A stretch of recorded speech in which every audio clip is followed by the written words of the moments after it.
We begin with a case that has been hard for even the most seasoned investigators to forget: the death of Lacey Fletcher. Last January, what was left of her rotting 100-pound body was found embedded, melted into a couch in her parents' Louisiana home.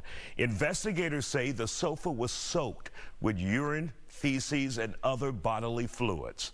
Fletcher was disabled, and her parents, according to police, just left her there for years until she died. WBRZ Chief Investigative Reporter Chris Nakamoto has been following the investigation from the very beginning. He joins us with an update that we first brought you here on The Factor months ago. And joining us on The Factor Uncensored tonight is Chris Nakamoto, investigative reporter from WBRZ TV in Baton Rouge. Chris, you and I talked about this very disturbing case several months ago involving Lacey Fletcher, the 36-year-old who died in her parents' house. For those who don't know the past history, first tell us how she was found in her parents' house, and then we'll get to the latest news. It was just an extraordinary situation. Paramedics showed up at her house last January, and they found her literally melted into the couch, covered in feces, looked like her hair hadn't been brushed for years, totally neglected. The coroner's office ruled that she was totally neglected. She was literally fused to the sofa. This as her parents were coming and going, living normal lives, going to work. Meanwhile, they have their daughter who had not gotten up from the sofa in what the coroner estimates was possibly years. Wow. And what kind of illness did she have that they left her on that sofa without attending to her?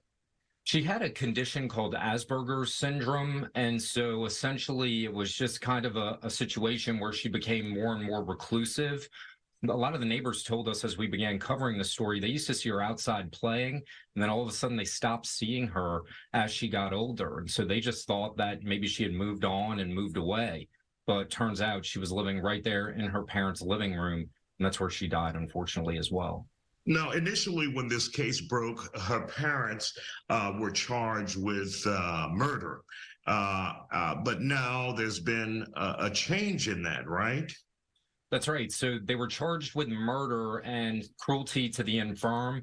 And from our understanding, it can't be both. And so as the DA was kind of looking at everything, their lawyers filed some court motions that basically had those charges removed because the indictment had some added language after. And so the new indictment was tossed on a technicality, but we did speak with the district attorney, and he says he plans on bringing it back up and having this couple re-indicted because he believes justice won't be served until they serve jail time. Now, this brought a lot of public outrage. A lot of people have been following this. Even here at Fox 26 in Houston, our story was viewed 1 million times. People just outraged by this. Is there a chance that if this mother and father of Lacey Fletcher's re-indicted, could it be a lesser charge, or will it still be murder? Because I think people are concerned about that.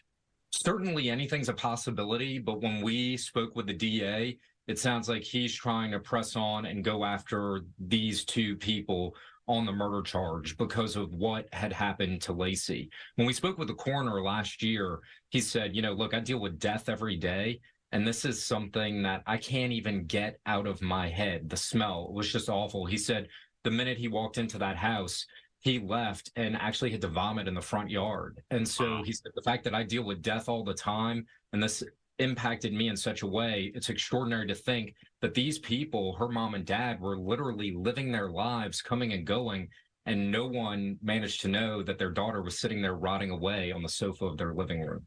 No, it's my understanding, and I could be wrong, that the mom and dad are out on bond right now while all of this is going on. That's correct. So they were out on bond initially after they were charged, but now that the indictments have totally been tossed, that bond really doesn't exist anymore because those charges are invalid. So the DA says within the next 2 weeks, they'll be charged again, they'll be rearrested, and then another bond will be set. And for you, Chris, have you ever seen anything like this? I mean, and I think they said at one point, because she was on the sofa so long, maybe she ingested some of the sofa, started eating it, and there were other foreign things found in her body that she may have been eating as a result after the autopsy? That is correct. They found sofa material. They found feces in her stomach. I mean, she was literally just sitting in this pool of rot, just fused there and just left for dead. In the 16 years that I've covered news here in the Baton Rouge community, I've never seen anything like it. When we talked to the coroner, he's been doing this over 40-something years in that parish. He said he's never seen anything like it. So when you think that another human being could leave a loved one or a family member in this type of condition, it really makes you just question what their, what was going on with them. Did they have something going on in their minds to think that this could be normal? And the fact that they could live a normal life outside of the fact that their daughter's rotting away, dying on the sofa. They were going to church, to work, to the grocery store. I mean, just living like you and I would live as normal citizens on a day-to-day basis. Did they allow anyone into the house during the time that she was alive and sitting and just marinating in that stew on the sofa? They did not. So we spoke with a lot of neighbors when we started investigating this situation, and they said the last time that they went into that house was probably about 15 years ago. So that was about the time that it stopped. When she stopped going outside and became a recluse and just went into the house, that's when they kind of stopped allowing visitors to come in. But you can only imagine what it was like. The fact that she just rotted into the sofa. They said all the wood floors inside were buckling from feces and urine. They said just the stench permeating throughout that house was just a smell they will never forget.